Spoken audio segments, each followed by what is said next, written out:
ചില വാർത്തകൾ നമ്മുടെ മനസ്സിൽ നിന്ന് ഒരിക്കലും മായാതെ നിൽക്കും. അതുപോലെ ഒന്നാണിത്. ഒരു പത്രപ്രവർത്തകൻ സ്വന്തം രാജ്യത്തിന്റെ നയങ്ങളെ വിമർശിച്ചു എന്ന പേരിൽ സ്വന്തം എംബസിയിൽ വെച്ച് അതിക്രൂരമായി കൊല്ലപ്പെടുന്നു എന്നത് ചിന്തിക്കാൻ പോലും കഴിയാത്തൊരു കാര്യമാണ്. അത്തരം ഒരു ഞെട്ടിക്കുന്ന സംഭവത്തെക്കുറിച്ചാണ് നമ്മൾ നോക്കുന്നത്.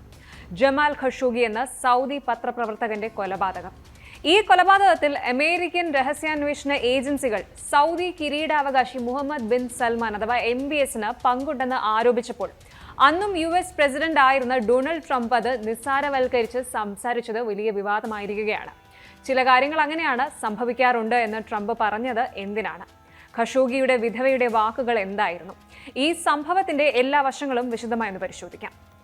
ആരായിരുന്നു ജമാൽ ഖഷോഗി? സൗദി അറേബ്യയിലെ ഒരു അറിയപ്പെടുന്ന പത്രപ്രവർത്തകനും നിരൂപകനുമായിരുന്നു ജമാൽ ഖഷോഗി. സൗദി ഭരണകൂടത്തിന്റെ നയങ്ങളെ വിമർശിക്കുന്ന ലേഖനങ്ങളും അഭിപ്രായങ്ങളും അദ്ദേഹം എഴുതിയിരുന്നു. രാജ്യം വിട്ട് അമേരിക്കയിൽ വാഷിംഗ്ടൺ പോസ്റ്റിനു വേണ്ടി അദ്ദേഹം പ്രവർത്തിക്കുകയായിരുന്നു. 2018 ഒക്ടോബർ 2 തുർക്കിയിലെ ഇസ്താംബുളിലുള്ള സൗദി അറേബ്യൻ എംബസിയിൽ വെച്ചാണ് ഖഷോഗിയെ കാണാതാകുന്നത്. തന്റെ വിവാഹത്തിന്റെ ചില രേഖകൾ ശരിയാക്കാൻ പോയതായിരുന്നു അദ്ദേഹം. ഈ കൊലപാതകത്തിന് പിന്നിൽ സൗദിയിൽ നിന്നുള്ള ഒരു കില്ലർ സ്ക്വാഡ് ഉണ്ടായിരുന്നു. അദ്ദേഹത്തിന്റെ മൃതദേഹം പോലും പിന്നീട് കണ്ടെടുക്കാൻ കഴിഞ്ഞില്ല എന്നത് ഈ ക്രൂരതയുടെ ആഴം വർദ്ധിപ്പിക്കുന്ന ഒന്നാണ്. എംബസിക്കുള്ളിൽ വെച്ച് സൗദി സംഘം അദ്ദേഹത്തെ കൊലപ്പെടുത്തുകയും മൃതദേഹം കഷ്ണങ്ങളാക്കി നശിപ്പിക്കുകയും ചെയ്തു എന്നാണ് പിന്നീട് വന്ന റിപ്പോർട്ടുകൾ. ഈ കൊലപാതകത്തിന്റെ ക്രൂരത ലോകത്തെ അക്ഷരാർത്ഥത്തിൽ ഞെട്ടിച്ചു. കൊലപാതകം നടന്ന സമയത്ത് ട്രംപ് ഭരണകൂടം ഈ റിപ്പോർട്ട് പുറത്തുവിടാൻ തയ്യാറായില്ല. എന്നാൽ 2021 ജോ ബൈഡൻ ഭരണകൂടം ഈ റിപ്പോർട്ട് പുറത്തുവിടുകയായിരുന്നു. ഈ കൊലപാതകത്തിൽ സൗദി കിരീടാവകാശി MBS രാജകുമാരന് നേരിട്ട് പങ്കുണ്ടെന്ന് അമേരിക്കൻ രഹസ്യാന്വേഷണ ഏജൻസികൾ കണ്ടെത്തിയിരുന്നു. US central intelligence agency CIA പുറത്തുവിട്ട റിപ്പോർട്ടിൽ MBS ആണ് ഈ ഓപ്പറേഷന് അനുമതി നൽകിയതെന്ന് വ്യക്തമായി പറഞ്ഞിരുന്നു. ഖഷോഗി സൗദി ഭരണകൂടത്തിനെതിരെ വിമർശനങ്ങൾ ഉന്നയിച്ചതായിരുന്നു MBSനെ ചൊടിപ്പിച്ചത്. ബൈഡൻ ഭരണകൂടം പുറത്തുവിട്ട റിപ്പോർട്ടിനെ തുടർന്ന് ഡസൻ കണക്കിന് സൗദി ഉദ്യോഗസ്ഥർക്ക് അമേരിക്ക ഉപരോധം ഏർപ്പെടുത്തിയിരുന്നുവെങ്കിലും MBSനെ മാത്രം വ്യക്തിപരമായി ലക്ഷ്യമിട്ടുള്ള ഒരു ഉപരോധവും ഉണ്ടായില്ല. ഇവിടെയാണ് ഡൊണാൾഡ് ട്രംപിന്റെ പ്രതികരണവും വലിയ വിവാദങ്ങൾക്ക് തിരികൊളുത്തിയത്. MBSനെ ന്യായീകരിച്ചുകൊണ്ട് ട്രംപ് പറഞ്ഞത് ലോകത്ത് വലിയ കാര്യങ്ങൾ നടക്കുമ്പോൾ ചില കാര്യങ്ങൾ അങ്ങനെയും സംഭവിക്കാറുണ്ട് എന്നാണ്. സൗദിയുമായുള്ള വ്യാപാര ബന്ധങ്ങളെയും സൈനിക ഇടപാടുകളെയും ട്രംപ് വലിയ പ്രാധാന്യത്തോടെയാണ് കണ്ടിരിക്കുന്നത്. അതുകൊണ്ട് തന്നെ ഖഷോഗിയുടെ കൊലപാതകത്തെക്കുറിച്ച് സംസാരിക്കാൻ ട്രംപ് മടിച്ചു എന്ന് ചുരുക്കം. MBSുമായി ട്രംപിനുണ്ടായിരുന്ന വ്യക്തിപരമായ സൗഹൃദം ഈ വിഷയത്തിൽ അദ്ദേഹത്തെ സൗദിക്കൊപ്പം നിൽക്കാൻ പ്രേരിപ്പിച്ചു എന്നും പലരും വിമർശിച്ചു. ഖഷോഗിയുടെ കൊലപാതകത്തെക്കുറിച്ചുള്ള ചോദ്യങ്ങൾ ഇന്നും അവസാനിച്ചിട്ടില്ല.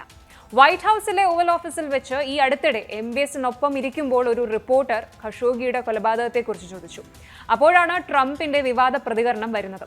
ഖഷോഗിയെക്കുറിച്ച് ട്രംപ് പറഞ്ഞത്, നിങ്ങൾ പരാമർശിക്കുന്നത് വളരെ വിവാദപരമായ ഒരു വ്യക്തിയെയാണ് എന്നാണ്. പലർക്കും ആ വ്യക്തിയെ ഇഷ്ടമായിരുന്നില്ല. നിങ്ങൾക്ക് അദ്ദേഹത്തെ ഇഷ്ടമായാലും ഇല്ലെങ്കിലും അങ്ങനെയെല്ലാം സംഭവിക്കാറുണ്ട് എന്നാണ്. MBSനെ പൂർണ്ണമായും പ്രതിരോധിച്ച ട്രംപ് അദ്ദേഹത്തിന് ഇതിനെക്കുറിച്ച് ഒന്നും അറിയില്ലായിരുന്നു എന്ന് ഉറപ്പിച്ചു പറഞ്ഞു. തുടർന്ന് റിപ്പോർട്ടറോട് നമ്മുടെ അതിഥിയെ ഇത്തരം ചോദ്യങ്ങൾ ചോദിച്ച് നിങ്ങൾ വിഷമിപ്പിക്കേണ്ട കാര്യമില്ല എന്നും ട്രംപ് പറയുകയുണ്ടായി. ട്രംപിന്റെ പ്രതിരോധത്തിന് ശേഷം MBSും ഈ വിഷയത്തിൽ പ്രതികരിച്ചു. ഖഷോഗിയുടെ മരണം വേദനാജനകമാണ് എന്നും ഒരു വലിയ തെറ്റാണ് എന്നും അദ്ദേഹം വിശേഷിപ്പിച്ചു. ഈ സംഭവം ഒരു ഒറ്റപ്പെട്ട ഓപ്പറേഷൻ ആയിരുന്നു എന്ന് പറഞ്ഞ MBS കൊലപാതകം അന്വേഷിക്കുന്നതിൽ സൗദി അറേബ്യ എല്ലാ ശരിയായ നടപടികളും സ്വീകരിച്ചിട്ടുണ്ട് എന്നും ഇത്തരം സംഭവങ്ങൾ ഇനി ഉണ്ടാകാതിരിക്കാൻ സംവിധാനങ്ങൾ മെച്ചപ്പെടുത്തിയിട്ടുണ്ട് എന്നും കൂട്ടിച്ചേർത്തു. ട്രംപിന്റെ വാക്കുകൾ ഖഷോഗിയുടെ വിധവയായ ഹാറ്റിസ് സെൻഗിസിനെ വല്ലാതെ വേദനിപ്പിച്ചു. എന്റെ ഭർത്താവിനെ കൊലപ്പെടുത്തിയതിന് ഒരു ന്യായീകരണവുമില്ല എന്ന ഹാറ്റിസ് സോഷ്യൽ മീഡിയയിൽ കുറിച്ചു. ഖഷോഗിയുടെ വിധവയുടെ വാക്കുകൾ ട്രംപിന്റെ നിലപാടിനോടുള്ള ശക്തമായൊരു മറുപടിയായിരുന്നു. ട്രംപ് MBSന് ക്ലീൻ ചിറ്റ് നൽകിയതിനു ശേഷം ഹാറ്റിസ് സെൻഗിസ് ട്രംപിനെ പരിഹാസ രൂപേണ പീസ് മാൻ എന്ന് വിശേഷിപ്പിച്ചു. തന്റെ ഭർത്താവിന്റെ കൊലപാതകത്തിന് നീതി ലഭിക്കാൻ വേണ്ടി ഹാറ്റിസ് ലോകത്തോട് നിരന്തരം അഭ്യർത്ഥിച്ചു. ഇവിടെ ഉയർന്ന ചോദ്യം വളരെ വലുതാണ്. ശക്തമായ നയതന്ത്ര ബന്ധങ്ങൾ നിലനിർത്താൻ, സൗദിയെ പോലുള്ള വലിയ സാമ്പത്തിക ശക്തികളുമായുള്ള ഇടപാടുകൾ നിലനിർത്താൻ അമേരിക്കയെ പോലുള്ള ഒരു രാജ്യം സ്വന്തം രഹസ്യാന്വേഷണ ഏജൻസികളുടെ റിപ്പോർട്ടുകൾ പോലും തള്ളിക്കളയുന്നത് എന്തിനാണ്? ഒരു പത്രപ്രവർത്തകൻ തന്റെ അഭിപ്രായ സ്വാതന്ത്ര്യം ഉപയോഗിച്ചതിന്റെ പേരിൽ അതിക്രൂരമായി കൊല്ലപ്പെടുകയും ലോകത്തിലെ ഏറ്റവും വലിയ ശക്തിയായ അമേരിക്കയുടെ പ്രസിഡന്റ് അതിനെ നിസ്സാരവൽക്കരിക്കുകയും ചെയ്തത് ആഗോളതലത്തിൽ വലിയ ചർച്ചകൾക്ക് വഴിവെച്ചു. ഈ സംഭവം നമ്മുടെ എല്ലാം മനസ്സിലൊരു വലിയ ചോദ്യചിഹ്നം അവശേഷിപ്പിക്കുന്നു. അധികാരത്തിനു മുന്നിൽ സത്യത്തിനും നീതിക്കും എത്ര വിലയുണ്ട്?